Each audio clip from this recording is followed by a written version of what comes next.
doing it. You supposed to be happy you sitting there with Kid L. Why you mad? The Kid L Podcast. One rockin' and rollin' comic J Will is back in the building. Bro. What's up, man? Do you understand how viral you go every time you come on this podcast? Millions and millions and millions of views on social media. Millions. So I don't think people know how social media illiterate I am. Probably because I'm on there and you see me, but I don't understand the numbers. I don't understand how to monetize. I don't understand.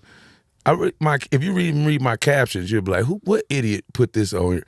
Like, if you look at every one of my flyers, all of them just say, pop out or pull up on me or some shit like this. They never no extra shit or nothing. So it's like, when you tell me that, I'm like, for real? I see, like certain times I see some shit pop up like, oh yeah, the Cash Doll shit went crazy, but I don't really be knowing until you tell me, and I'm like, damn, that's dope. Well, you know what I figured would happen? Because even the last one you did 1.1 million views with the Cash Doll statement, but there's times you did millions before. I figured people walk up to you and be like, man, I heard what you said on the podcast. That happens. Like that will, because when I talked about them kids too early and all that shit, man, they was on my ass about all that shit. So yeah, like I tell people, man, like, to me, like, you good for the culture to me, man. Like, all the little shit people, like, I never seen it, bro. Like, I feel like people that come on here a lot of times, first off, wouldn't be invited to a lot of shows. You know what I'm saying? You got to know that there's a lot of people that you gave an interview to that probably would have never gotten an interview, and because of your platform, people watch them. You know what I'm saying? It might not have necessarily been because of who they were, but it's because it's a Kid L interview. Let me see who this is, and now they got some recognition and some pop, or whatever. So I always, like to give you your flowers and commend you. Appreciate because that. You ain't got to do this shit, man. You sit up here and interview everybody. Like, now granted, you have stars on here too, but sometimes you just had be crazy, the first nigga that ordered a coney dog on this bitch. Like who is this? Like, right. But yeah, for the most part, man, it should be it be dope to me, man. I appreciate those kind words, especially coming from you, man. You have such like a long history in the Detroit culture, and the history from comedy to entertainment to hosting, and the importance of it is, I think millions of people get to hear you now. Where like before, it's like hundreds of thousands of people get to hear you selectively from room to room to room, event shows. But when you tell these stories on these podcasts, millions of people now, because it shows how good you are, though. It shows how good you are. Like telling stories and like connecting in people's minds, right?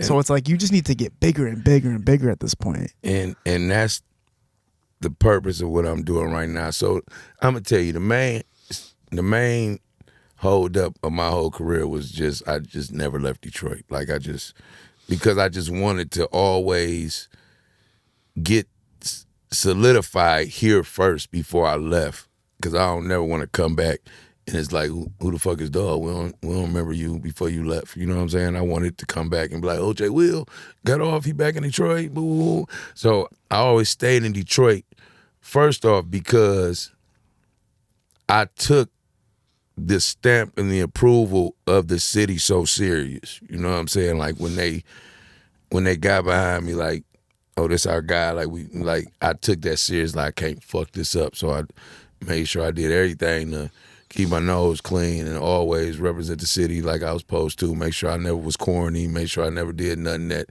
looked bad or that they could say something about me on Instagram or anything like that. I just always made sure of that shit and made sure that I held Detroit down. Whenever somebody from out of town come and do a show, I make sure I do a guest spot so they know, like, oh no, they got some motherfuckers in the city. You know what I'm saying? So that was the main thing. I never left Detroit simply because it's so hard to get the love in Detroit. So you got to sit here and work that shit out, and then you can get the fuck on. Like, you got to look how long Peasy been here, Vezo been, Ray been. They was here though. You know what I'm saying? Like, it wasn't like, oh, we all over. No, they was in Detroit until it was time to get the fuck on, because this, once you here and you solidify here, everybody respect that shit, no matter what city you go to. So I can go to Philly, I can go to Cali, I can go to Chicago. Oh, you from Detroit? Like, hell yeah. You know what I'm saying? And it's sit different. So now that I know that no matter what, I'm gonna be a part of Detroit history and culture.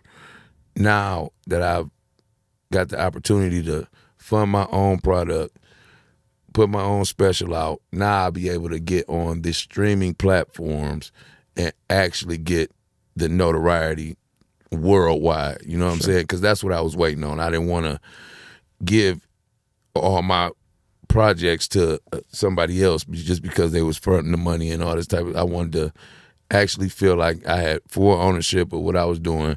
So now I can, you know what I'm saying, really get the check that I want to get and not have to really deal with the powers that be. Like, a lot of them industry people are very skeechy, you know what I'm saying? And I'm a real spiritual person, so I can't operate good around darkness or evil and all that type of shit. So I'm in a good place now to where I can put out my own shit. I ain't got to worry about nobody telling me nothing or saying nothing stupid or telling me I can't say this is me. You know what I'm saying? You know what's so interesting about that? If you look at somebody like Dave Chappelle with the Chappelle Show, and once they offered him some crazy amounts of money, they also wanted to take some type of creative control over the show. Exactly. You wonder what would happen if Chappelle from the beginning always had control. Like, where would it have been now? How far would it have developed? Because what you're talking about is people will give you money to fund your production, but also they want some type of control over it at the same time, right? For sure. Because it's like, so it's in so many words, like, hey, bro, I'm putting this money up, and I feel like this is the best way for it to come back, not what you trying to do. So, yeah, I know you wanted to wear jeans and a T-shirt, but I feel like if you wear a tuxedo on your special, more people will, you know, cling to you and take you into their households and all. So it's like, I don't want all that, bro. Like, I just want to feel free to be funny, man, because I got shit that's it might not be politically correct, dude, but this shit is funny if I explain it to you. You know what I'm saying?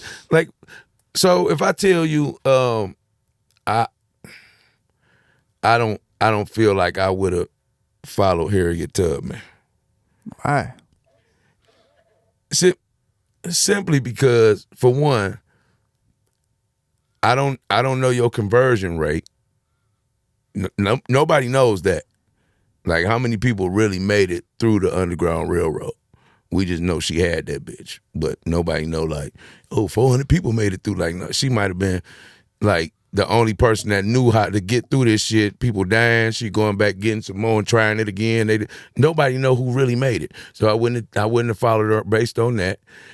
Secondly, I feel like I would have been a pretty good slave. Like, I don't think I would have been getting beat to the point where I needed to leave, you know, because I know how not to fuck with the people they was talking shit, man.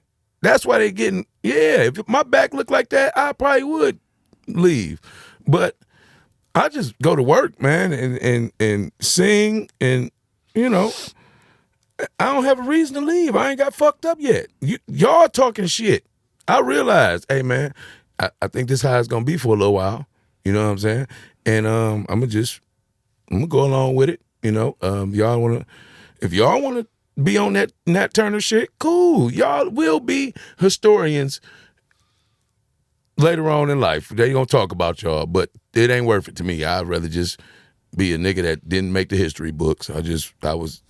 Maybe I'll be in one of the pictures or something in the background, like, you know what I'm saying? But I don't want to be, the slave, Jay Will, the free. No, I don't need that story because 9 times out of 10 I died doing that shit. So no, I'm not following Harriet Tubman. And if she was just patient enough, Abraham Lincoln was about to get elected and set him free. So if you would have just chilled a couple months, bitch, Emancipation Proclamation right around your time, you would have been there. But you would have been out. The way you just explained that was kind of like if social media had existed during those times. Yeah, because I would have been a slave. Like, look at this bitch, man. They got all what the fuck? And then you got to think about this. You know how many slaves got down there and said, bitch, where is the train? Like, think about you just told all these people you got an underground railroad and get down there, ain't no train. Man, like, come on, get the fuck out of here, Harriet. But did she tell people there was a train? I don't know, but it's called a railroad. What the fuck is you calling it this for? That was a possible misconception. Even when they used to sing "Wade in the Water," people thought she was saying they said "weight in the water," but it's actually "wade in the water." I heard Hush Puppies was because they was like cornbread, like balls that they used to throw to the dogs to make them be quiet when they was chasing them. Really? That's where Hush Puppies come from. No way. Yeah, I watched a lot of A&E shit where they tell you where the old slang come from. Like, you know where the Cracker Barrel come from? Mm. Well, first off, the word cracker comes from the slave master cracking the whip, and the Cracker Barrel is where they kept the whips at. So when you go eat there, you just know that. Damn, son. They still got good food. How do you feel though. about what happened to Aunt Jemima? What happened to her? They removed her off the face of the syrups. Is it still the same shit? Yeah. Yeah, like I ain't one of them, bro. I liked Aunt Jemima, bro. I thought she was fire. I thought she was. I mean, I don't mind her being on there, but I'm not about to stop eating pancakes for the shit. Like, I'm not no activist. Like, yeah, man, fuck that. Dude, you put her back on there. If the shit still tastes the same, who on there now? It's just a shape. I don't know. I think people rioted enough to the point where like they put her back on. No, I thought people didn't want her on there because she looked like Meemaw. Like, oh, because is Aunt Jemima still out?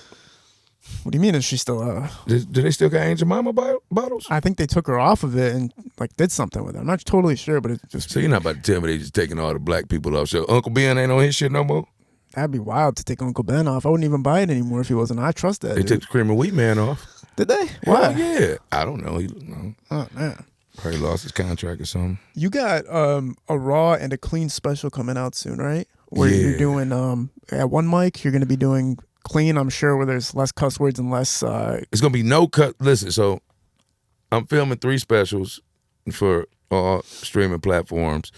July 31st, August 1st, August 2nd. So the first day is my actual birthday, July 31st. Did I say July? Yeah, my bad. First day is July 31st. So that's a Thursday. We're gonna do a roast of Comic J. Will. Actually, the last one, because I ain't going through this shit no more. Who roasted you the worst in the past? It has to be your jackpot. He knows the most about you. I ain't gonna lie. CP fucked me up. What'd he say? He just teased me about when I was doing the food videos and getting all the food for free and shit, and he was just making it seem how goofy it was. Like I was telling people about shit that they already had before. Like, well, I'm about to tell y'all how a coney dog tastes like. Like, nigga, I already know what that shit tastes like, man. Get your food and get the fuck on about it. Like, but he was talking shit. T-Barb got off. Oh, T-Barb fucked you up. T-Barb got Coco did her shit too. But I would say Mailman had the highlight of the night simply because he was saying something and somebody screamed out, "Hey man, his grandma here." And that nigga was like, "Man, fuck his grandma, man. She know." Jesus Christ.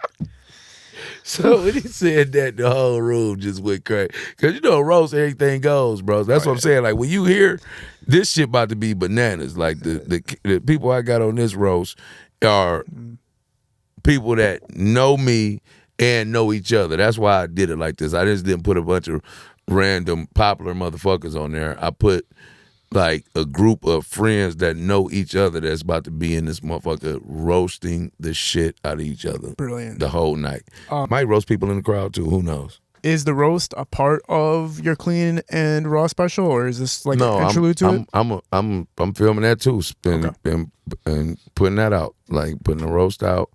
Just like how Tom Brady did his shit, I'm putting my shit out, and then I'm gonna do the clean special, which is called God's Will, simply because, you know, I come from a church background. My daddy a pastor. I went to ministry school. I've been in church my whole life.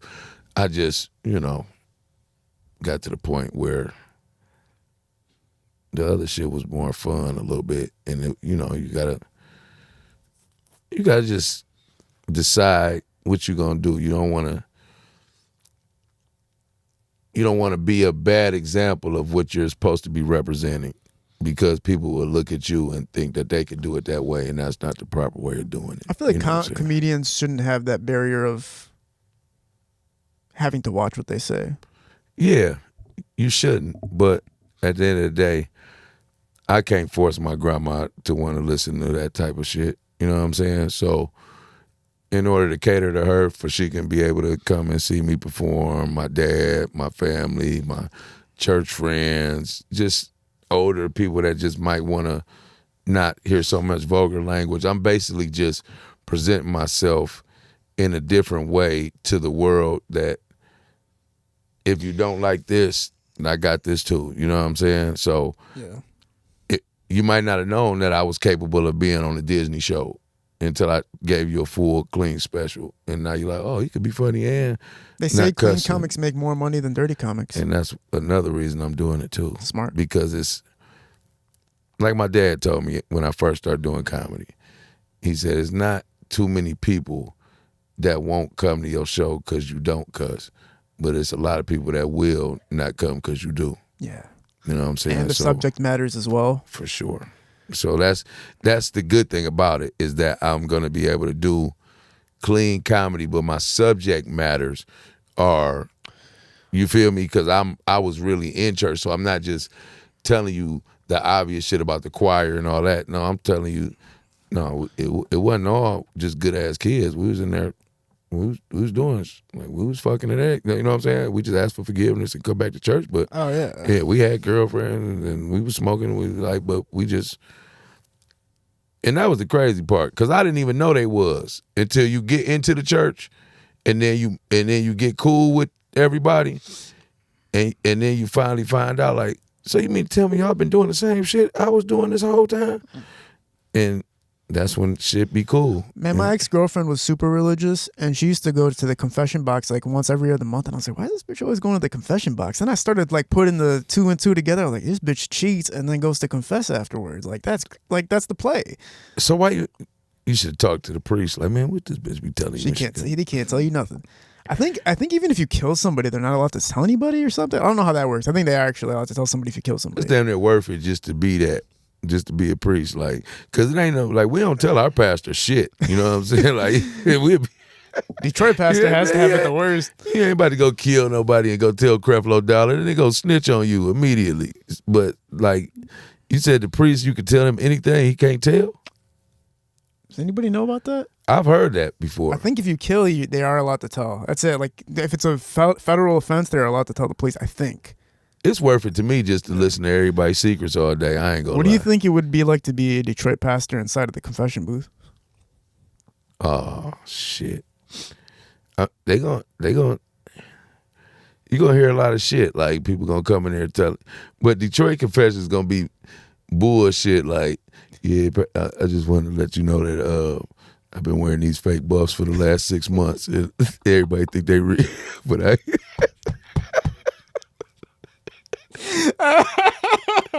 Jesus, man.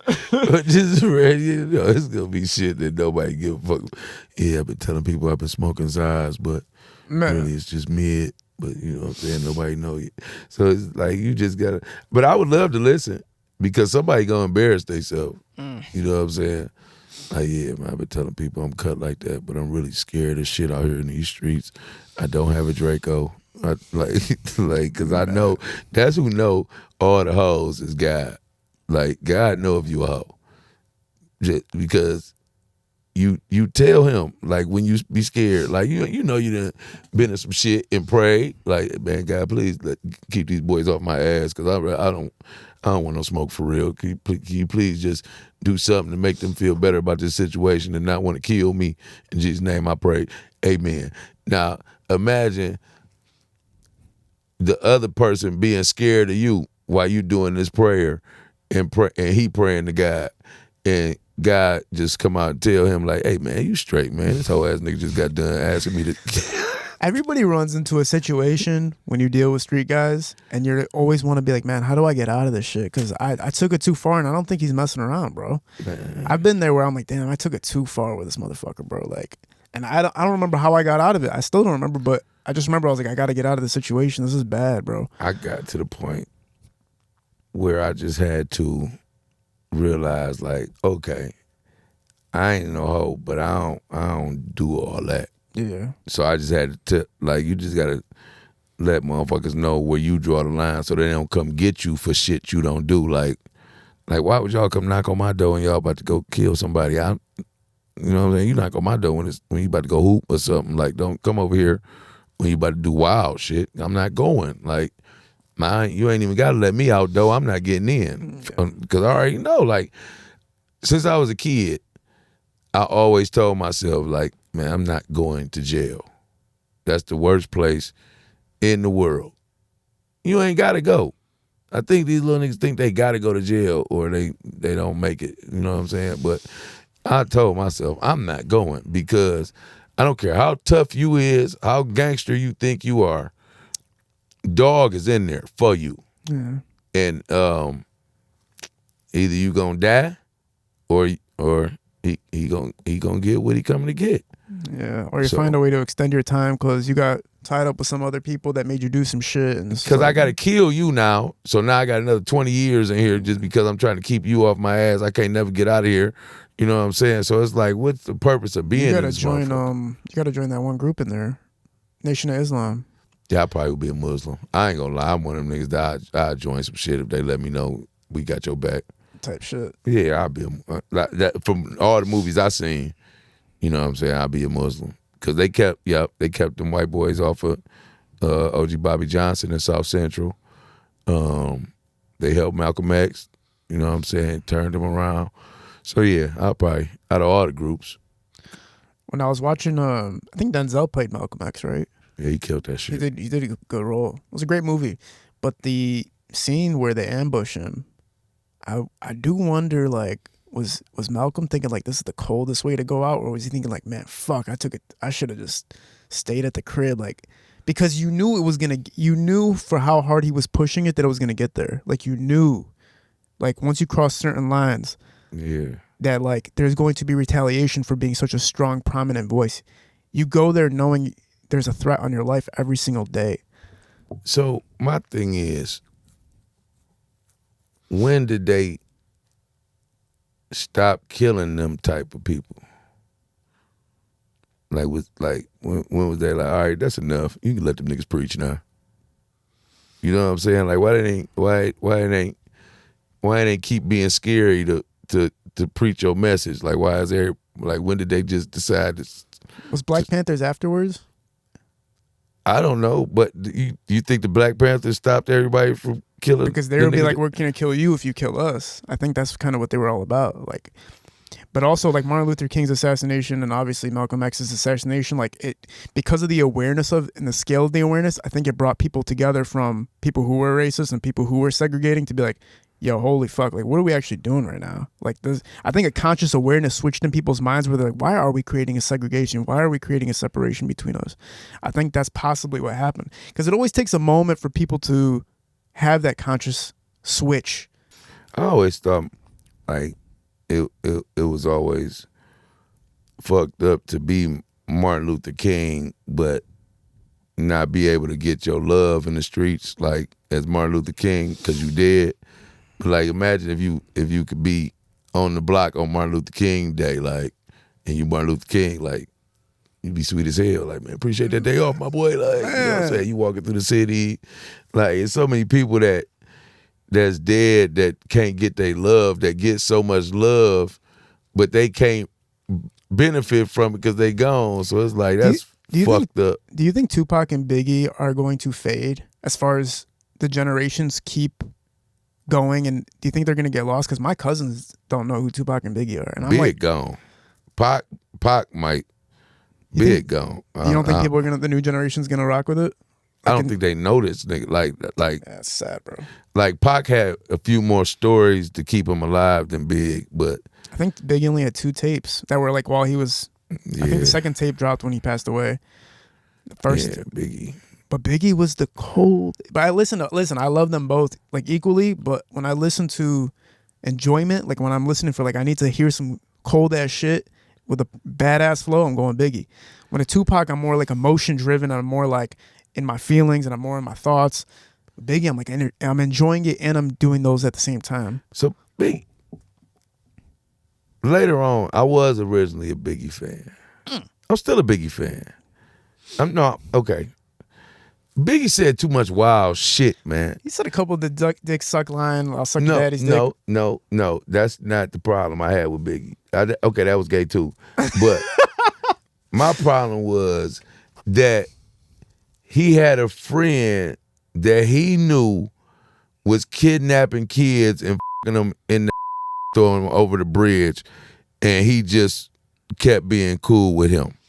And was like threatening people with him, like, you know my nigga Gutter, you know, you better not fuck with me, like type shit. And then nobody went and asked, like, you don't hear any investigations on Gutter or anybody going to search that bridge to see if there's any kids over there and all that shit. So it's like that always. That's definitely worse than Pac. That's always wild. That was always wild to me that Gutter was just out here doing that and nobody said shit about it. That's definitely worse than Pac and Suge Knight for sure. Suge Knight was obviously doing crazy shit, but I don't think it was like to that level of. Nobody got a bar like that in rap. Eminem might have said some crazy shit, but like, ain't nobody said don't you know my nigga Gutter, like. That's like my boy Ray right here. Like, you know my nigga Ray fucking kidnapped kids. Like, come on, Big. You got some terrible friends, man. Crazy shit, son. You got some terrible friends. Eminem's been on the loose as far as the Diddy stuff is concerned. Like, he's more amplified about speaking about it now. And I think a lot of people are, but a lot of people are afraid too. A lot of people are afraid because they don't know when he's going to get out and what he might do. And I think he released a statement saying, like, I'll be home soon. And it felt more of a threat than it did feel like him just saying, I'm coming home soon. Would you be afraid if you were friends with Diddy and you like spoke about him? This is the thing. It's too much shit that came out about you, Puff, for me to be scared. Like, okay, you got off. But we heard everything now, so it's like, I wish you would say anything to me after you put that on your chest. Like, I don't want to even say the full shit, but you know what he did. Yeah. So you're ruined, Diddy. Is he though? Man, you heard what he do. I heard okay, I don't mind you being freaky, but I think it was just a prostitution that he got. Prostitution trafficking was. I don't care what he's not going to jail for. I'm talking about what them people said about him. Oh, you talking about how he used to like just the Punisher and tell niggas to bring stuff and rub it on his chest and all like. You know what though, Jay Will? I feel it. No, you can't feel it. No. Like I'm saying, like I feel it as far as like you're like the biggest motherfucker in the world. It's like, let me just try some new shit out. Fuck it. No, not that I would try that shit, but I have my own shit that I would try if I was there. Okay, okay. So first off, I'm the biggest motherfucker in the world. Let me try some bit. Okay. At the height of me trying some shit, I'm gonna piss on this bitch or something like that. But I'm never bringing a nigga in. No dudes. Yeah, but so what do you feel? What do you mean you feel it? My thing would have been like, for real, like I literally would have done this. I would have had 100 Asian ladies standing with their tongues out, and then I would lay on top of them like a bed, and they would just lick me like surfing the crowd, but with their tongues. And then somehow I'd have Asian ladies hanging like with their legs from a rope, licking me on the opposite side. So like a bunch of tongues just rubbing against me like, so you was like good a sandwich. So you was good at first because you might have been laying on your stomach. But now that you say you got the top layer of tongues, I'm feeling like you want your ass ate a little bit. Listen, like you want to get grazed a little bit because you wouldn't even have a top layer. You could just lay straight head, dick down. Yeah, but the reason I gotta do it like that is because it's like a tongue sandwich, right? It's like you're crowd surfing tongues of Asian women, like bro. But that's what I'm saying. If one of them tongues Oh yeah, you're right about that. You feel? My girl still can't do that to me. I'll never let that happen. They sneak it in though. They try. Your girl's always gonna try. They're always like, let me just try it. And it's like, no. Okay, no. What do you mean sneak it in? Because if they sneak. They try to sneak If I the sneak, in. so if I say I snuck my dick in a bit, I got it in. No. Like a girl will be giving you top, and then all of a sudden she'll like lick around the balls, and then try to go lower, and then you're like, no, wait, what are you doing? And they always lie and say, I'm not there, and it's like, yeah, you are there. I know you're there because I never felt that before, and I'm not trying to feel that. So whatever you felt, that was that. What am I supposed to do? I It's too late at that point, bro. You up for me, bro? You're not. What would your fantasy have been if you were at the top of the world, though? If you were at the party, I'm just saying, if you were at the party, what would have been your safe to the world? But like, you got that. You'll never get this, J. Will. I just wanna. So I don't. You'll never get this in your life. What would you have gotten but you're never gonna get this, no matter how long you live. It's not gonna happen for you, J. Will. I'm freaky as hell with the chicks I got right now. So it probably would just be being able to do the shit with whoever the fuck I want to do it with. Like, just being able, like my first, like this gonna fuck you up, but the first person I'm fucking is Fantasia. I don't know why, but I just always wanted to fuck her, and if I was Puffy, yeah, I would have been hit her a long time ago to hear that. So I've been past Fantasia. At this point, if I was Puffy right now, who would I try to fuck that seemed like I couldn't hit him? Who would be like the top? Who's somebody that feels untouchable? And that's what I'm talking about. Like, I want to fuck somebody that think they the shit, but can't turn down this. Jennifer Aniston? Jennifer She's Rachel? Yeah. I think she been ran through. I think Brad Pitt and them took her down. Clooney and all them, they probably fucked the shit out of her. It's tough to call, man. I'm going to tell you who I do want to fuck is Martha Stewart. I don't know why, but that just turned me on when she did the Justin Bieber role. She was real funny and intriguing. She rich and can cook and shit. And, I just, she got a lot of swag to me. I would fuck Martha. When she did time, did that turn you on or off? I guess I don't mind that she made it out. You know what I'm saying? I like that she came out looking the same as she went in. So that's kind of cool. She probably a lot more relatable after doing that little time. Is she your guilty pleasure fuck? Like where it's like, damn, I shouldn't be thinking about that? Oh no, my guilty pleasure fuck is Patti LaBelle. Patti LaBelle. Oh, ooh. When comic CP, comedian CP came on here, we kind of talked about that thing you kind of talked about earlier about going out of town and kind of finding success out there. He had been working in Detroit, but then he had opportunities very quickly to leave and work out for a long time and come back and everything like that. And when you see the stature of success he's had, do you consider him one of the most successful, if not the most successful stand-up comedian from your generation? Well, like I always said, like, CP just not a comedian, so it's like Writer, the nigga actor. smart as shit. Yeah. Like he naturally funny, so he don't need that come regular.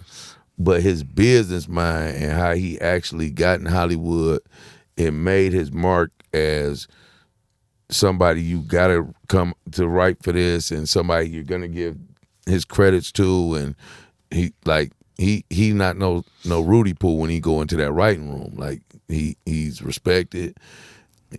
And all his, even when he doing stand up in California, he's smoking everybody boots. You know what I'm saying? Like all his rooms, he got the best clips on Chocolate Sundays. Like he's one of the best fucking stand up comedians like that's gonna come out. Period. Fuck that you seen. He just one of the best ones that's gonna come out just because the way he writes, you would never figure out how the fuck you get there from that. Like he's one of the few people that I watch and be like, dang, I don't want to work that hard. Shit. Damn. Like he make you like feel like you got to step your writing shit up a little bit. Like, man, let me yeah, he was part of Detroiters, Black Jesus, working with Tim Robinson, man. The shit he doing right now, like See, CP is the nigga that be on 3 or 4 Showtime shows or HBO show that you don't watch, and then you'll look up and this motherfucker get an award from the Emmys or some shit like that. Like he working like that. Like like it's not even like the nigga got a Tesla that pick him up at the door at the comedy shows. You know, that's crazy. Yeah, he's stunned on niggas. Who do you got on today, man? So I got right now. I've never really known how to pronounce this, but I think it's empath, or you know what I'm saying?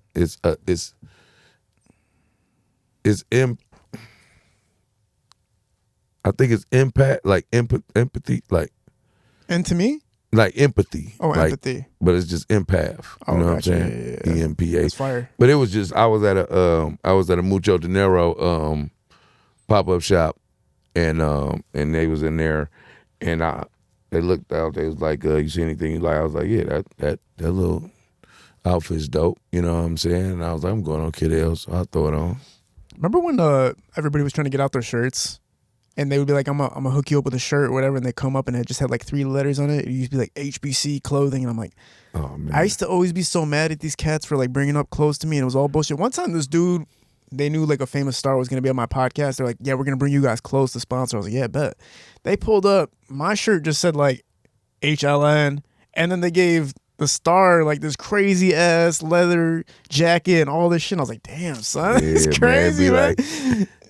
So it's like it's a lot of merch is getting better now though. Merch used to be shit. Like everybody had Gildans and all this type of shit, but merch is really getting to a level of store shit. Like if you don't want to, like if I don't have to go to the store. I don't wear mall shit unless I'm getting shoes and a hat or something. But when it comes to my clothes and shit, I wear all Detroit design, Ruggiero, Mucho De Niro,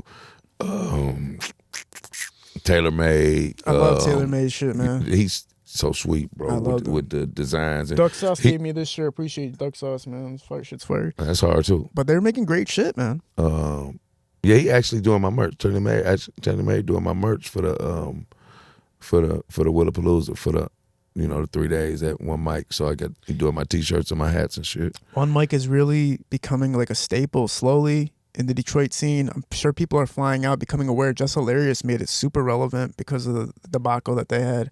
When you looked at the Just Hilarious situation with the miscommunications that had happened, how did you frame that in your mind? So I look at shit like this, man. When it comes to relationships, like everybody got their own. So if these people that you say is terrible, never been terrible to me, I can't side with you on that shit. You know what I'm saying? Because I don't see that. You know what I'm saying? So that's how I looked at it. Like everybody experience ain't been terrible at One Mic. It's just that the people that have good experiences don't necessarily get heard as much as the people that's talking bad. You know what I think people do on social media too, because everybody's like the victim card, right? Victim card is like the highest way to get attention and whatnot, especially when it's like negative publicity for the opposite side. But I think everybody looks for moments and just puts those moments up like, this shit happened to me, this shit happened to me, this shit happened to me. And it's like, bro, sometimes shit just happens. You don't got to make it some crazy ass story. And you do wonder, did it benefit the club or did it hurt the club? Did it benefit her career? Did it hurt her career? Like all this exposure and all this awareness, is it good or is it negative? Like you can't tell really. So when you to the level of Just Hilarious is where there's many people hear what you say and all this, it really benefits everybody in so many words. Like, so you said Damon Williams' name, you said One Mic name, you said Punchline's name, you said everybody. So we all benefit from this. Even though you said something bad about One Mic, people might want to just come and make sure that that's real. Now, you said something good about Punchline. Now they want to see if that's real. You said you don't know who Damon Williams. Now they want to see who Damon Williams is. So it's like once your name and your notoriety and your platform is so big, you pretty much help anybody that you mention unless you directly try to cancel them, and even that might not go the way you want it to go. You know what I'm saying? You'd have to have a super strong point to cancel somebody. For sure. Crazy shit, racism, something crazy. Detroit music scene's on fire, man. Scenes are coming together. Communities are coming together. 42 Doug's been bringing both sides together on stages, man. You being involved in the hip-hop culture for so long, how are you feeling about the trajectory of the Detroit music scene and the collaborative effort from people that at one point wouldn't stand together?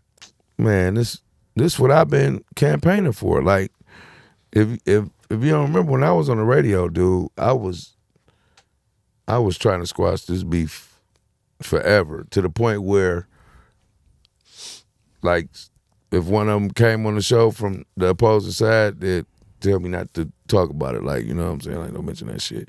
Because I was just like, without them two groups in the city, we lacking major shit, bro.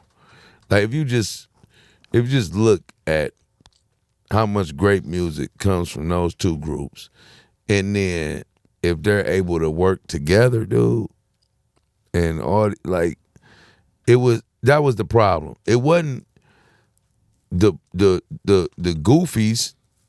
There was the top motherfuckers beefing with each other that we needed to be united to fuck this shit up. You know what I'm saying? So once they got that out the way, you can't see us now. Once everybody, like, you got, when you hear Team Eastside, this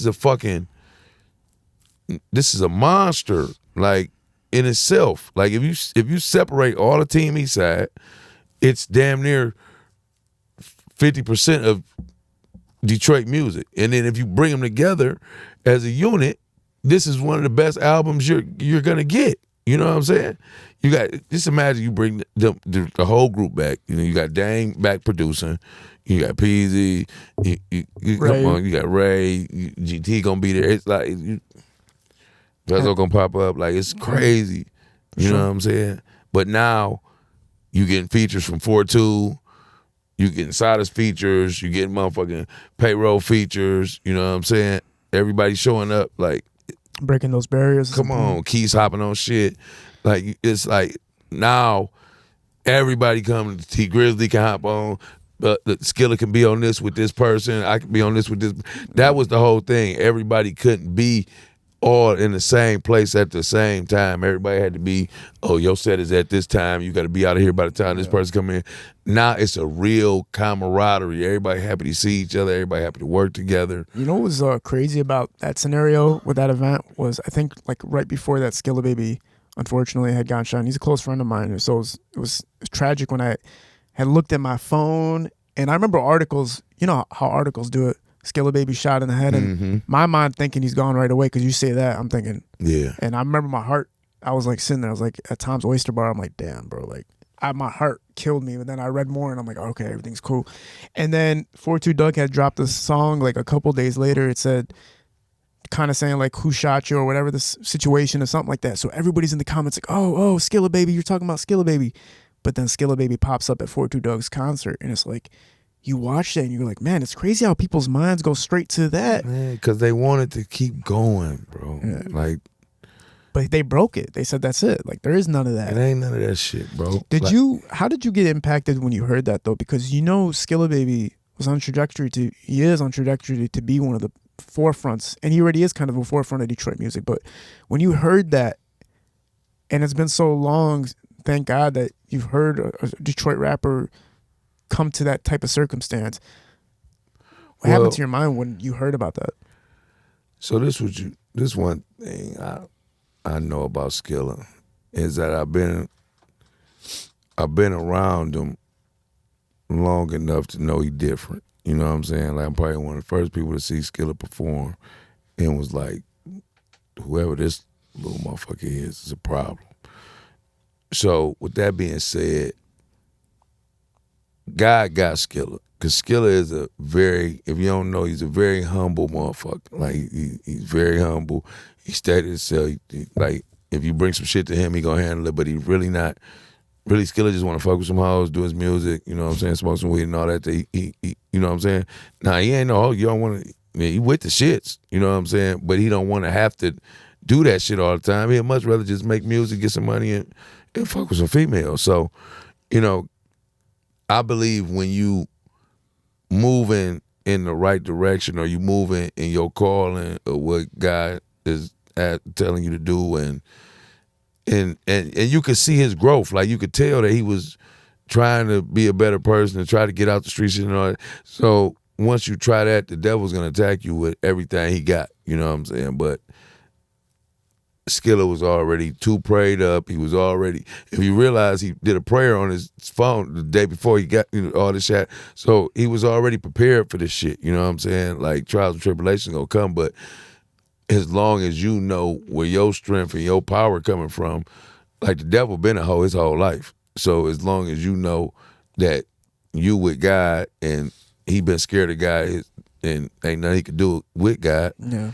And all that shit that he try to do ain't gonna work, man. It's when you side with him and he convince you that he the motherfucker that got your back, and then the person that didn't convince you they got your back is who killed you. Yeah. If you know, like, nigga, I don't trust you, then you can see what the fuck you trying to do, and you can be like, nope, you know what I'm saying? God ain't gonna let that happen because you can't, Has that ever happened to you in your career? Have you ever been like, I know I need to get this person out of my life?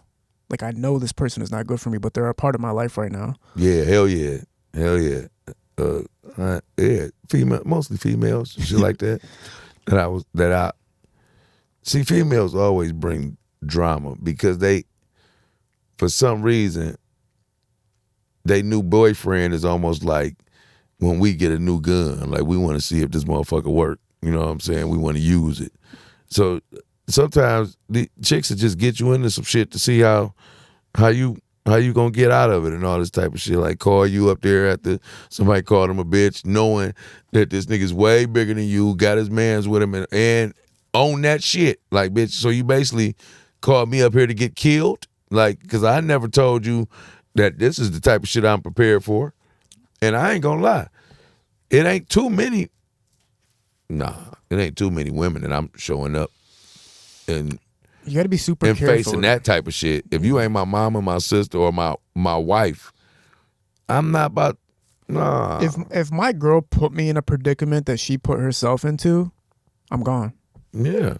I'm not going to say, it would have to have been the dude out of nowhere literally did some shit with her doing nothing for me to confront it. But if she instigated a situation and continued to instigate the situation and then called me up, I'd be like, yo, you literally are putting both of us in a jeopardizing situation. How is that smart? How can I trust you to raise kids if you're putting us in a jeopardizing situation? That means you're going to put your kids in a jeopardizing situation too. Mm-hmm. So how are you a mother? How are you a wife at that point?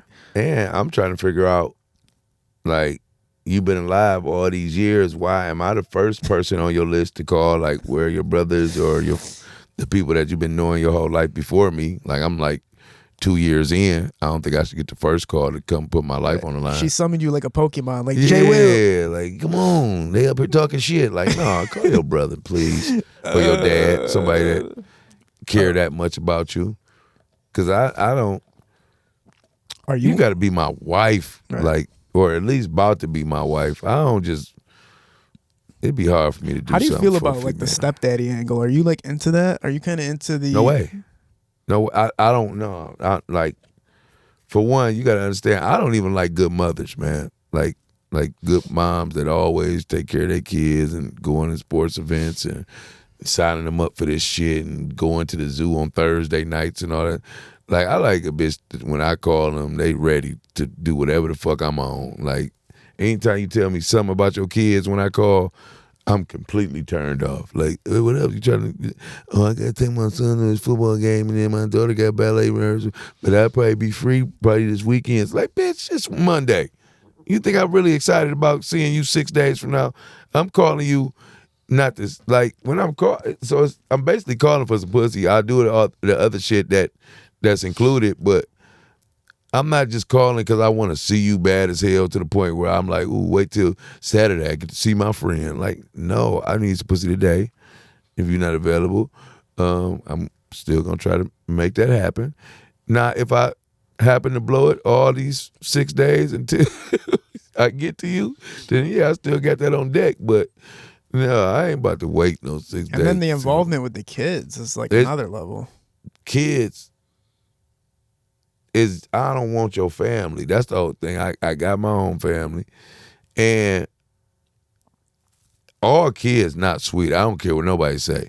Like it's a lot of people that try to force kids on you that shouldn't be forced on you. Like, for instance, if your baby got appointments, like if I got to take off work to take your baby to an appointment more than 3 times out the month, that baby too sick for a stepdad. Like that, he either need his real family or put him in a home or something. But I'm not about to sit up here and do this. This baby don't even. I got to get lifts and all type of shit on my car because he got arm crutches and all type. Like he don't walk on his own. So I need the lift to go with you. No, I don't want him. I'm not doing that. Now he's talented. Now if he just had 30 last night and 15 rebounds, yeah, that's my son. I love him with all my heart. But not just this not this liability right here. No, I'm not about to. Like I almost got caught up with one of them kids, but I luckily I went in the girl refrigerator and the top shelf just had a whole bunch of like pink medicine bottles on the top. I was like, somebody sick in this house, and it's a kid because I know that. I forgot what it's called, but I think it's called moxicillin. Moxicillin. Yeah, I was like, somebody on these heavy, and I don't want to be a part of that life. Yeah, I'm straight on that too, bro. Adding like a whole nother liability to your life, I'm straight, bro. And then people be thinking they your kids and judge you. Like you ever had an ugly kid with you, and then people think you made it. Like, ooh, that's your baby. Like, nah, nope. You know what's crazy? Out of all the women I've slept with, I counted the other day on like a notepad. It was like 48, something like that. Not one of them had a kid that I met, except for one time when I was hooking up with this married woman, and I came downstairs in the morning and her son was getting milk out the fridge. I remember he just stared at me. He just kept staring at me, and I just got the hell out. But I never had to deal with kids. Like I never had to be like, man, get the hell out of here. Like, what are you doing here? I always. Oh no. I did. There was a girl that came to her house. This is actually crazy. Me and RJ hooked up with the same girl, RJ Lamont. I go inside her crib, and there's like kids running everywhere. And I thought when one of the kids came up to me, I'm like, oh, what's up? It was actually the mom.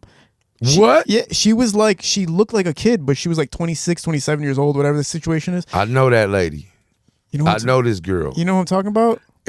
Do her mama write plays and shit?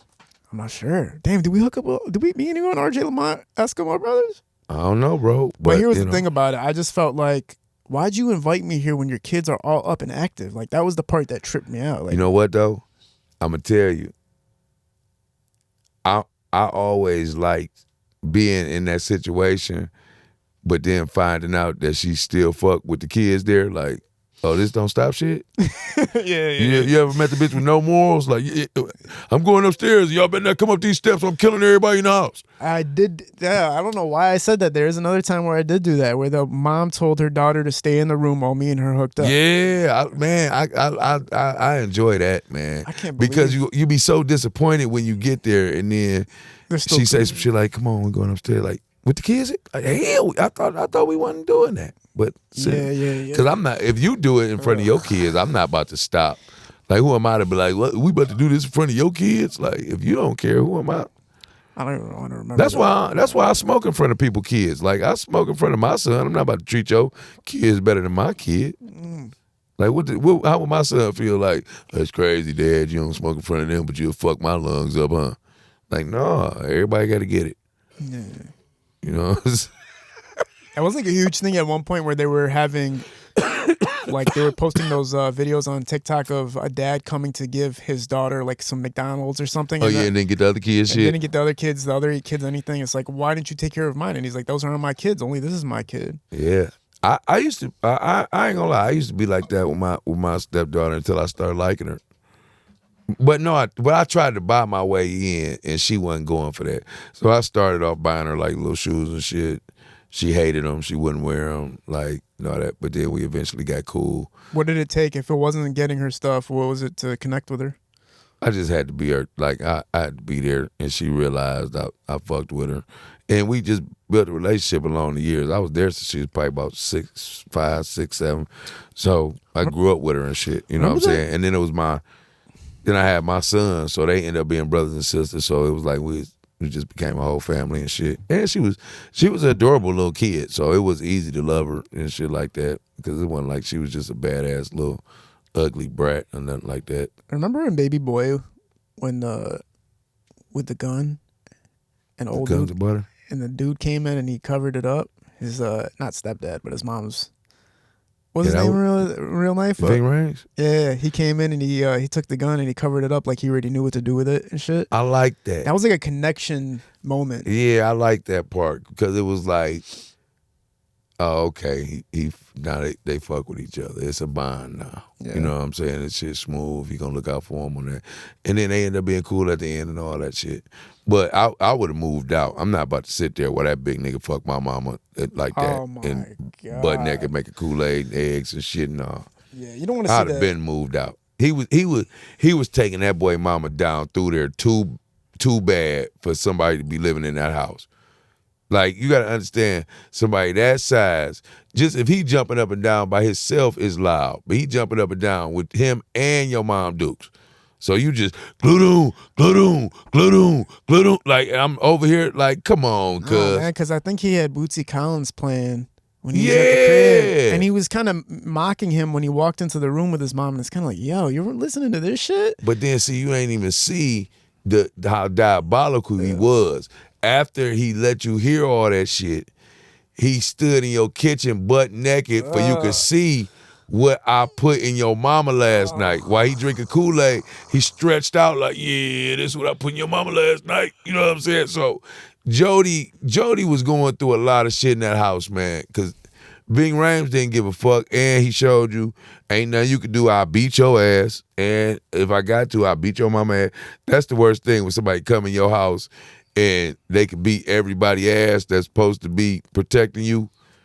Like like that ain't nothing worse than your baby mama getting a new boyfriend and he threatening like your baby mama and your kids over there, but you like, man, I ain't prepared for dog. You know what I'm saying? Shit. But I gotta go over here because my kids here. You be wishing like, I wish it was just you because I'd let you, but damn, the kids there, he doing that shit with the kids.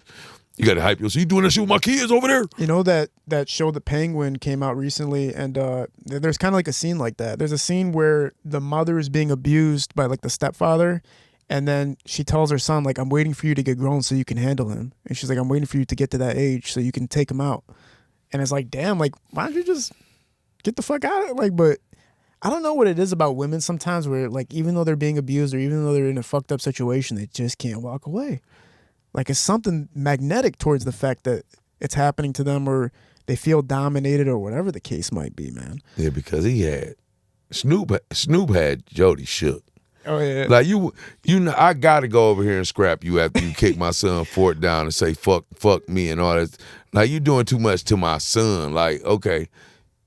Yeah, and you try to my baby mom. Nigga, it's going down, Snoop. You doing too much. But they almost did take him out. And you kicked me out where I was living. How the fuck you live here now? I was staying here. And you terrorizing my family. They just got your man and Trey D and everybody over here. They just didn't finish the job. That was the problem. They just didn't finish. He was right there. I think he was like paraplegic at the point that they took him out. But I'm talking about when he first came home on tip, like, no, why you? No, cuz my baby mama and I still go with this girl and my son here. Why am I not at the crib? Why are you able to come here, post up, terrorize my family, my baby mama while my son asking you not to, kick his fort over? That was fucked up. Say fuck him, you little nigga, all that. Like, that was really a horror movie more than a drama. It was like, imagine being Jody and really you got that one homeboy, you know what I'm saying, that's cut like that, but you ain't really, that's all you got, you know? So, you know you a hoe. It's a nigga straight out the penitentiary that over there with your baby mama and like, imagine being in that situation. Like, what do? You go over there and get fucked up, or you go over there and kill something and then end up in jail, or like, it's really a bad situation, man. A lot of people aren't willing to die for anything, right? You know what I mean? Like, that's the whole concept. It's like, what are you willing to die for in life? Like, to keep moving forward or to claim something, is it better to just walk away than to be a person that has a target on his back for the rest of his life? Or is it better to avoid those things and just go like, you know what? If it takes this much friction, let me just stay away from this shit. Like, in life in general, you know? Like, well, I can't let you just keep my baby mama. Oh, that's my different for son. sure. That's different. So I would have to choose. Now, I'm not choosing to die. I'm choosing to kill. Mm-hmm. You know what I'm saying? So basically, in so many words, once I realize that I got to kill you, I'm going to do this in a way that you don't have an opportunity to kill me first. Yes. You know what I'm saying? So just because you my baby mama right now, I might not run over here right now and kill you in the midst of you doing this. But you going to die. Yeah. You know what I'm saying? But I don't want to risk you having to upso me and being able to have a shootout in my house and everybody dying. No, I just catch you by myself but I just don't want to go to jail. I don't mind killing you. Like, if I didn't have to go to jail, yeah, you wouldn't want to. I'd kill a lot of motherfuckers. Jail is like kind of like I think they call it acts of crime and an act of passion or something like that when you kill somebody in scenarios like that. Like, yeah. You could do like 5 to 10, sometimes 15, whatever the case might be. But there is so many circumstances where like you see people literally like, if you catch your wife cheating with somebody and you kill them, it's like way less time than fucking anything else, which is crazy. I don't give a fuck. 5 to 10 is the same as 25 to 30 to me. You know who's tripping me out with that is NBA players. Like how they're rigging their own games and shit. And it's like, you're not afraid of jail time. You're a millionaire and you're not afraid of jail time and you're not afraid of like losing your job forever when you're making millions. Like even Malik Beasley, if these claims or allegations are true about rigging these games, I mean, have you seen the footage of his face Man, when he's done, man? Like, that's what I'm trying to tell you. This little YN generation got everybody fucked up. What do you think makes Malik Beasley go like, if allegedly rig his game, what allegedly would make Malik Beasley rig his own game? Probably realizing he ass and needs some more cheese before he don't get no more contracts. You don't think Malik was sweet? I think he was getting to the point where he wasn't a high value free agent like that. So I could see him. I could see it being easy to convince Malik Beasley more than SGA or somebody. You know what I'm saying? Like, I could see where. Did you see the footage of him at the free throw line when he's waiting for the ball to hit the rim so he can chase the ball and go court to court? Did you see him playing defense at the top of the key and just let dude blow right past? Like, let me tell you something. Pistons playoff, when he missed that pass, I swear to you, when I seen it, I was like, this shit's rigged. I swear, my brain instantly was like, that's rigged. There's no way I can't miss that pass, bro. It's impossible. It's right there. We was just talking. Me and my boy was just talking. Boy John back there, like, to go over that playoffs again is like, it's hurtful. Don't watch the footage. If you watch the game, what was that? The game 6 footage? Oh, boy, that shit will kill you. What do you mean? To see how much we were supposed to win that game. Oh, yeah, for sure, yeah. Like, when you see how many opportunities oh, man, that should have killed you. We definitely supposed to go to game 7. We had so much experience. Not only that, we were supposed to get that foul in game 3 that we didn't get. We should have won. We should have definitely won all of our home games. And that Brunson with that Jordan cross, that was crazy as hell. That Brunson was like, oh man, he's the real deal. But at the same time, man, him and Towns was hitting crazy shots. Towns is nuts, bro. He was hitting dumb shit, like. And sometimes it's like his hand gestures and stuff. Like I do go like, damn, like what's that all about? But at the same time, man, this dude is so cold that I don't even give it a fuck about all that. Yeah, he's spicy. There's a lot of spicy NBA players though. You know what I'm saying? SGA a little spicy. You think SGA is spicy? Yeah, voice wise or movement wise? Just when I see you, like, yeah, you a little spicy. You can tell the whole little, just the fashion and all. Like, a lot of them, the way they dress, you be like, ooh, that's, you know, like, you know, like, I don't get fashion. Like, I don't understand how you don't know you look stupid. Like, You ever seen Rick Owens' wife? Like, bitch, you wearing a bird cage, bitch. You look crazy. And people be letting these people dress them and all. Rick Owens wears high heel boots with a glass heel on them, and now he got people buying them and all this type because they say Rick Owens on them. I would never let somebody like that look that crazy just give me an outfit like, yeah, I made this for you, fam. Like, him and his wife come up and give me some shit, I'm rebuking them in the name of Jesus, both of them. Like, they look scary, man. Somebody was wearing, like, some dude was wearing, like, a kind of curtain-like dress the other day. I seen it on the Hip Hop Lab. I don't know if you've seen this picture. Let me see if I pull up this picture and see what you think about this. It's probably Rick, but that's no excuse, bro. I don't care who made your shit, bro. I don't care what you paid for it. If it looks stupid, it looks stupid. The name don't change it from looking stupid. Another thing, man, that's fucking crazy. When I was in the restroom looking at some hip hop platforms, a DDot bus driver stabbed a bus rider. Did you hear about this shit? So a DDot driver stabbed one of the passengers. In the D? Yes. Well, DDot, I think it isn't. Yeah, got to be in the D if it's DLT. You hear that shit? So it went from an uppercut to a knife, huh? You want me to read you the article real quick? Let me read you this shit. Why? I want to know what drew that. Was it a female or a man? I'm about to read it for you right now. Okay, so DDot driver charged after stabbing rider who spit on him during argument over a free ride. You got to get jugged. So a DDot bus driver has been charged after allegedly stabbing a passenger during an argument over bus fare. The incident happened July 1st near 7 Mile and Greenfield on Detroit's west side. Police say the situation escalated when the passenger demanded a free ride. The passenger then allegedly spat on the driver. The driver then stabbed the passenger. The driver was arrested at the scene, and the passenger is expected to be okay. The 55-year-old driver, identified as is now facing multiple felony charges. Yeah, see, that lawsuit's gonna be crazy. I think somebody needs to be in charge of the laws that understand certain shit garners a stab. So if I'm a DOT driver, right? Let's say I don't have the capabilities. I don't have the fighting capabilities to beat your ass or make you pay for what you just did. The only way I could let you know how distraught I am about you just spitting on me is stabbing you. You know, and I don't think it was anything wrong with that. Because this spit almost feels the same as a stab on me. Like, just imagine where it could have landed. Like, just imagine it land right here and you just like you might as well stab me a little bit because this still on me and I still got to go take a full shower to feel clean. I'm never gonna get this off of me.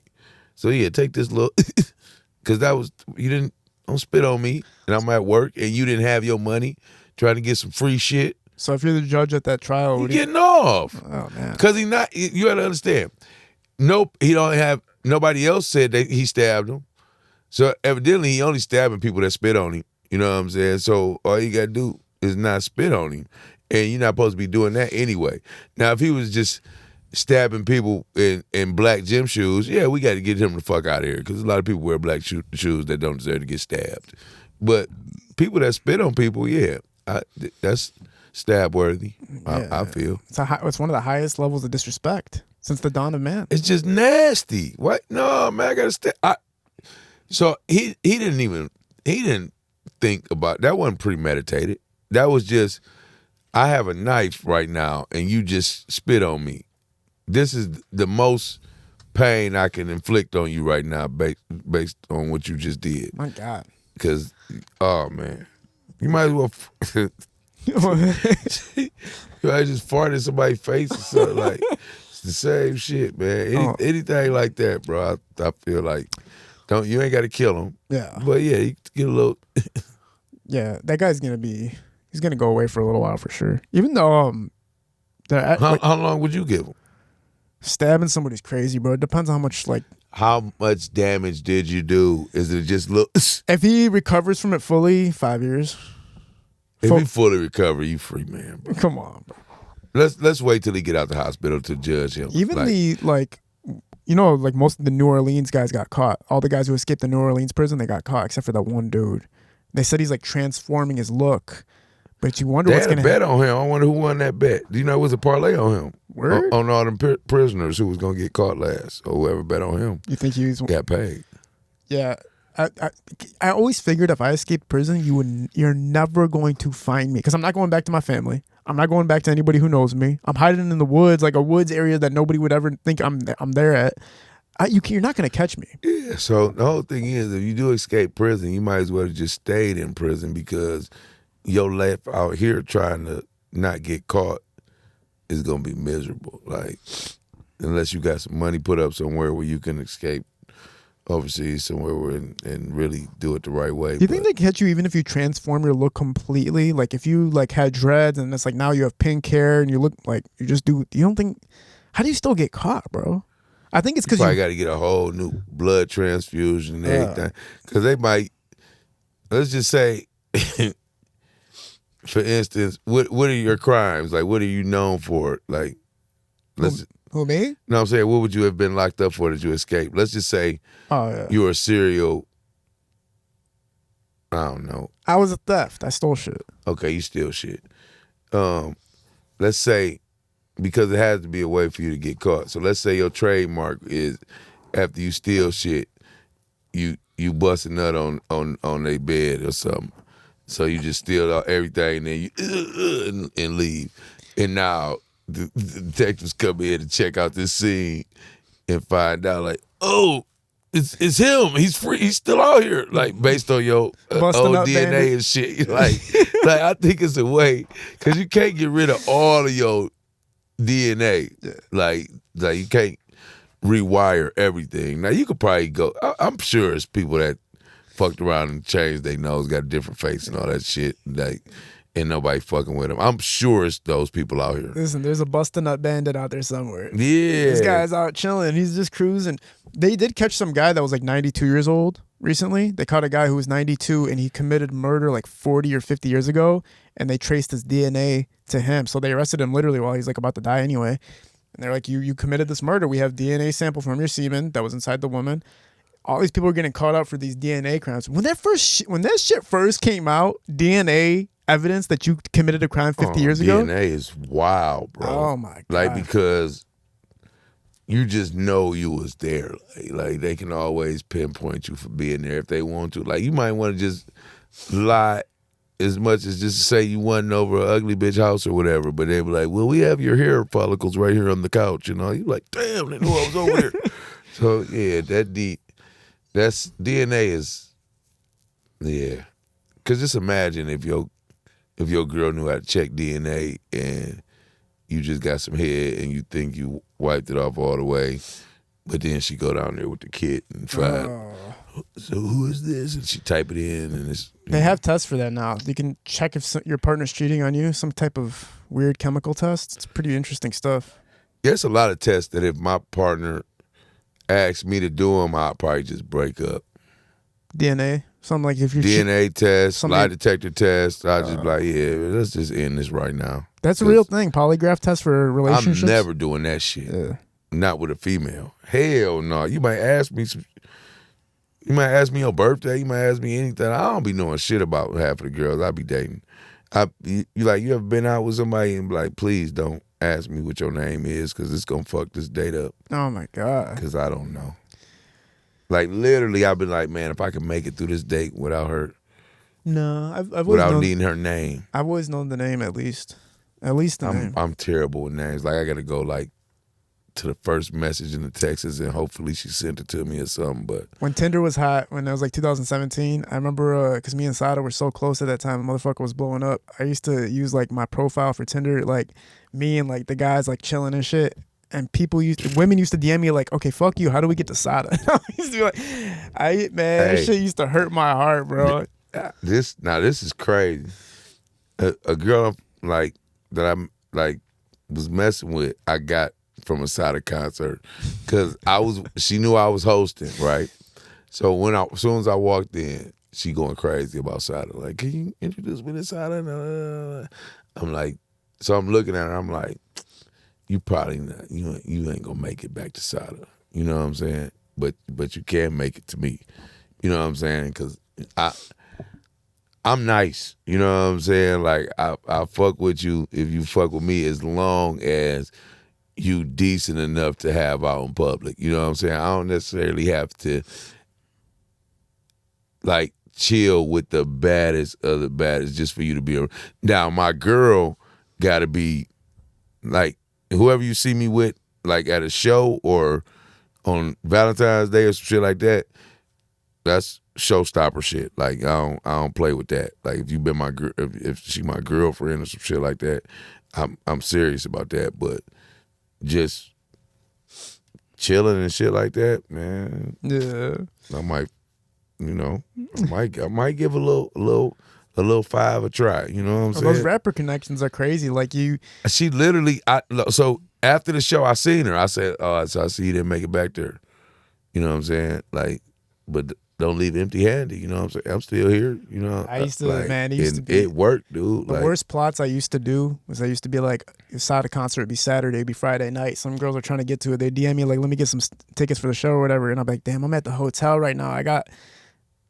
Pull up real quick. Let's see, like I gotta know what's going on. I was like, I gotta know what's going on before they know what's going on, because you could be anybody. Hell yeah. Have them pull up to the hotel, almost like an entry fee to get in, but not type shit where it's like I told them. It was just like, yo, what up? And then it would happen, and then they would never get tickets to that show though. So I'm like, it was the only game I used to. Now, I'm gonna tell you what used to piss me off is when I had my friends telling me they got pussy off of me, and I wasn't getting no pussy. Like, oh my god, that's when I was mad, because it was like I'm not even at the level where I'm getting unlimited pussy, so I still need those pussies that y'all getting off of me. Like I ain't really ready to get those up, because I'm pretty sure if you got the pussy off of me, if you told her you knew me, she would have much rather me get it. So your friends were using you as a way to get coochie. Yeah, when they could have just told you this girl's trying to get to got you. this little bitch that like you, like, because they looking at it like I got unlimited hoes. Like, oh, you don't need this little bitch. I'm gonna just say I know him, but they cut you out of the play, but they used you to get it. But I'm really like, okay, yeah, okay, granted, I do all right when it comes to the hoes, but you always want to see all the hoes that like you. Like, I might have wanted that, now, or just send me a picture and I'll tell you, like, oh yeah, you ain't gotta tell her you know me, like, or you don't gotta tell her you can get to me. You can have that, but at least show me, because you might got a little bitch that I like for real. Like, man, just give me that before you fuck it up, man. But if I don't, just let me see them first before you take my little. I want to cover the show before we close out, but before we do that, man, quick question: celebrities you've bumped and celebrities that have bumped you. Stand up. So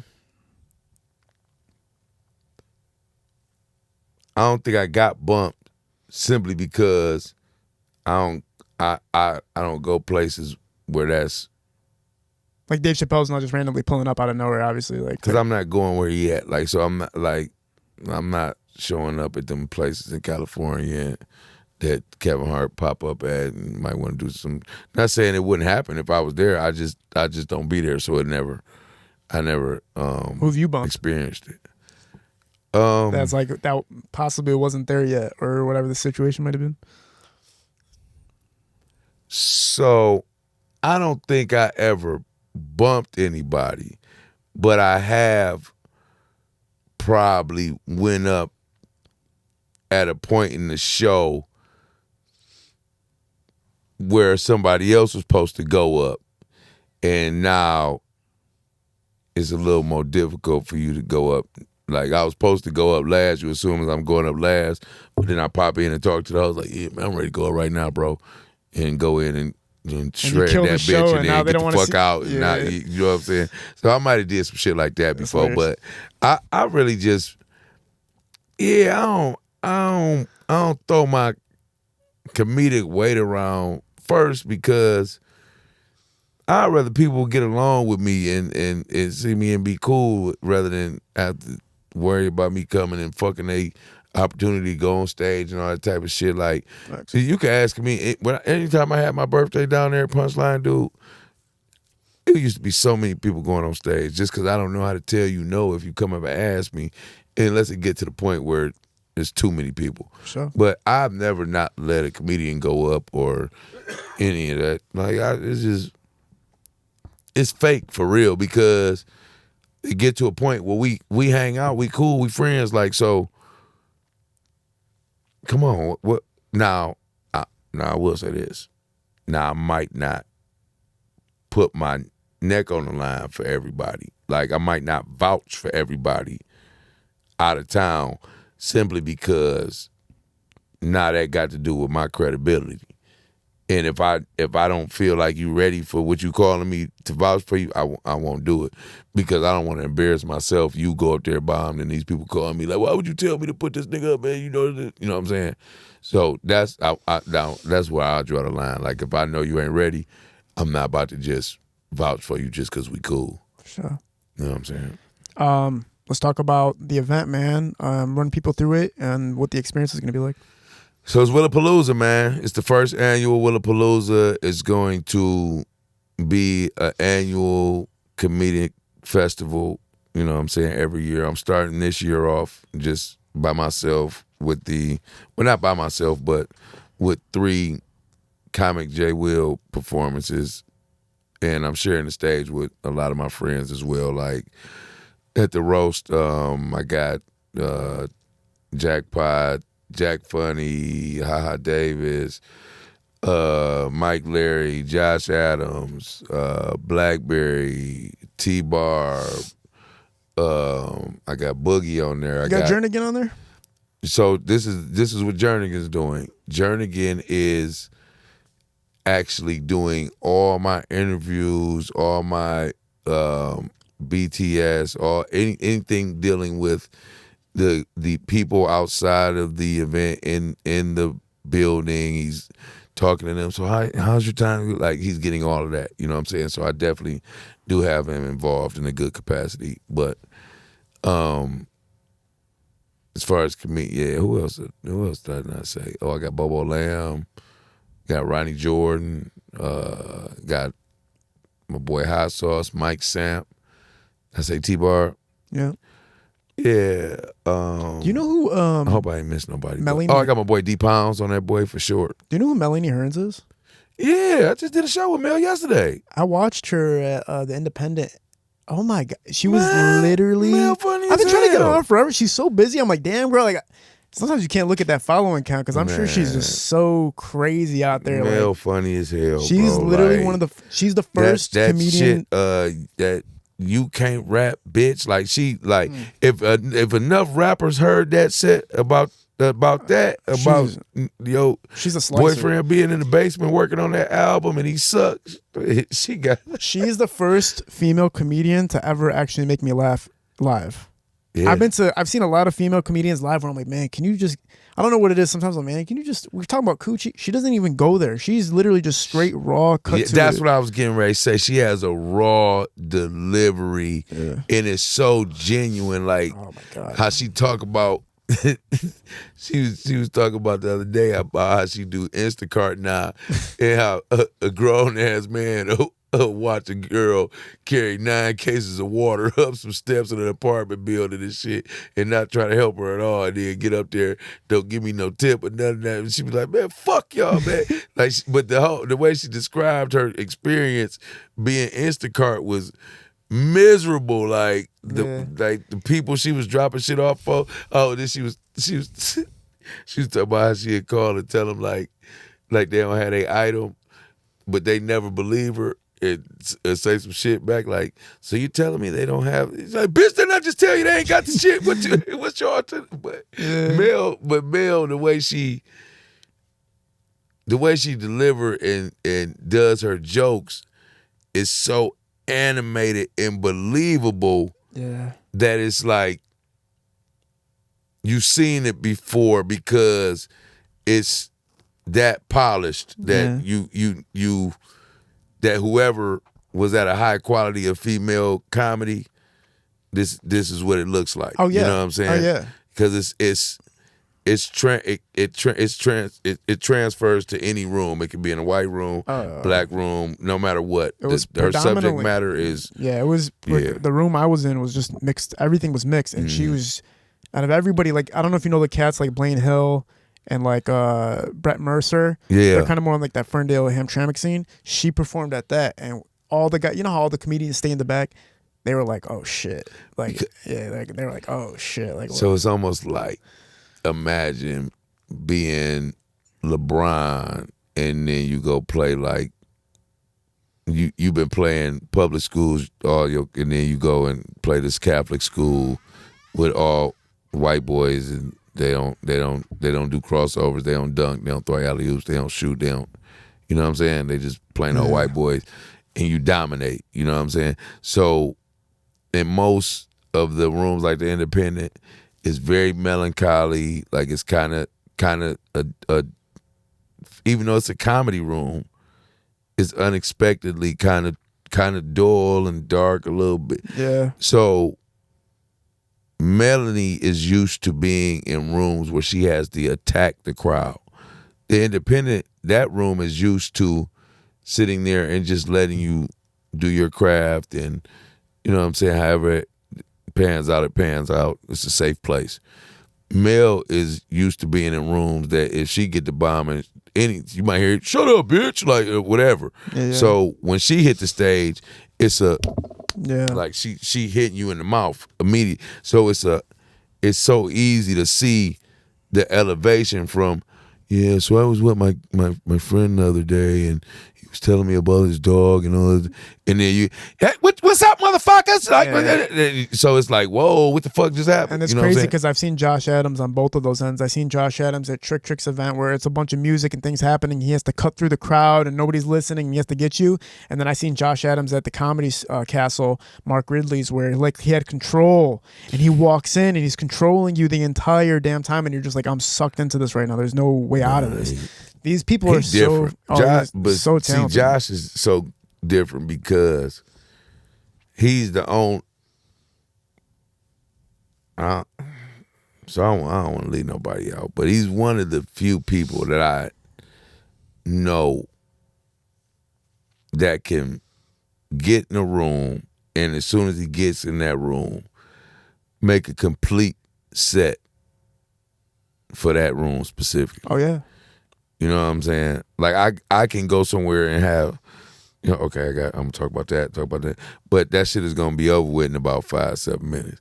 Josh can go in that motherfucker and he might go 20-30 minutes just about the shit there and not even getting to his material. So it's like every time you see him, it's damn near a new show because he's talking about the shit that's right there. But he had this joke about Spirit Airlines, how the captains are like part-time jobs. And he's like, yeah, man, your captain be hopping on with like a KFC jacket on and he'd be ripping that bitch off by the time he gets in. Like, all right, get ready for this flight. And I was like, what the fuck? Man. Like, everybody. And it was all old white ladies in that bitch. Like, it was literally like, he literally called it out. He's like, there's not one brother in this motherfucking show. Like, what the fuck? Man. But he's a killer. Man, an honor having you on as always, man. Fun having you on as always, man. Is there anything we missed out about the event that you want? Oh, yeah, my bad. Okay, like I said, Willapalooza, 3-day event, July 31st, August 1st, August 2nd. First day, the last roast of Comic J Will, featuring me and all the comedians I just mentioned. You know what I'm saying? That's gonna be a ball. So you want to get your tickets for that. Then the next day is the clean show where I'm doing a whole probably 45 to an hour of clean material. You know what I'm saying? So if you want to bring your mom, your kids, grandma, it's nobody that can't come to this show because I'm guaranteeing you the subject matter and the language will be suitable for all ages. You know what I'm saying? Yeah, so that's going to be dope. And then the last day, I'm just doing a full balls out, like, whatever the fuck I've been thinking about that I want to talk about, bro, I'm going to say it. And this shit going to be funny as long as you put your fucking feelings and your emotions in your back pocket and just listen to the material for what it is. You know what I'm saying? Absolutely. But I guarantee you, if you come in there with that energy, you're going to have one of the best times in your life. I promise you. So these 3 days, I'm filming all 3 days. All of these events will be on all the major streaming platforms. I'm paying for everything myself. I'm filming everything is Beeline Productions, which is me and my partner, production company. So whatever you do to support this project is me. Yes. It ain't you're not going out and helping Joe Schmo. You're not going out. you're helping Comic J Will directly when we sell fucking one mic out for 3 days straight. Facts. It'll be J Will in the city of Detroit that did some monumental shit, you know what I'm saying? And Absolutely. we can always. Absolutely, man. I'm stoked for it. I'm going to make sure that we promote it as much as possible to get out there, man. I feel like even though you do get your flowers to some degree from Detroit, man, I think like the city needs to unite for the comedian division in Detroit and really start giving you guys flowers when we talk about the Ivos, the CPs, the Ha Ha Davises, the Jack Funnies, the Jackpots. You, man, you guys are like literally the pillars of what is the structure now for the comedy scene. When people fly in to check in as the comedian scene is concerned, they know to holler at you guys because of how much you impact the culture and how involved you are in it. So, man, I know that everybody who can support will support just off of the strength that alone. But not only that, because they know they're going to see a fucking amazing show. And did you had Foolish on here before? Nah. Man, look, dude. Foolish probably one of the, this probably the funniest, like. Make it happen for me. But Foolish got to be one of the most underrated comedians. Like, I sit there and watch Foolish and literally can cry laughing on anything, just his delivery and all that type of shit. But aside from that, he's a real legend, like in this shit, like, you know what I'm saying? Foolish and Coco on Make the it radio. happen for me, man. Coco's been on here. Okay, cool. We gotta get Foolish. Yeah, Foolish got it, because you know Foolish got the Cardis and everything. Like, let's make it happen. That's gotta be dope. I'm gonna set that up. Yeah, Foolish. Yeah, I'm gonna get Comic Foolish J on Will, man. Everybody, make sure to go check out the event. It's also gonna be on major streaming platforms as well. In case you don't catch the live show, man. We're at Parallel Sound Studio, Hello Visual Studios Productions. We're out. Peace. Bye.